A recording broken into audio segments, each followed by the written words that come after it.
приятели, аз съм Ива Николова. Да, в това видео ще ви покажа, че не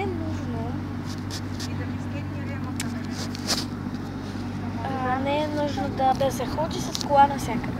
Аз сега съм с кола. Първо, защото ходихме на Зара.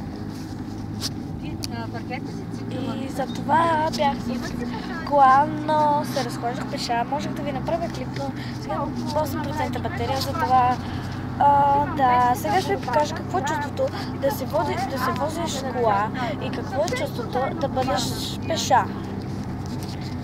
Защото когато се возиш кола, не се изморяваш, а когато ходиш пеша, се изморяваш. Сега ще ви покажа чувството.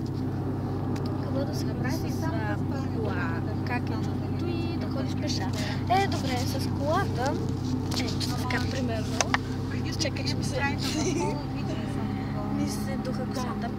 Примерно с колата само те карат.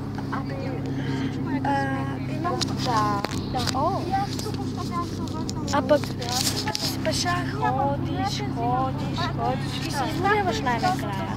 А пък после пак трябва да ходиш.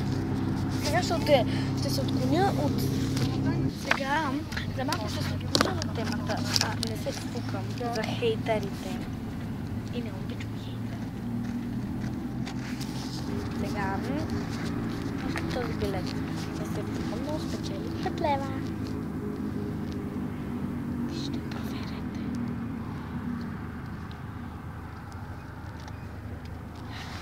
Добре. Сега още се возя в кола, след малко ще слезем. След 5-6 минути и ще ви покажа какво чувство да ходиш пеша. Как ми се ве ръката.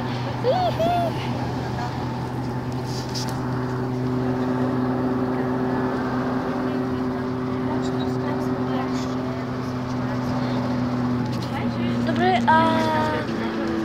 следващия клип ще ви покажа какво е чувството да ходиш пеша.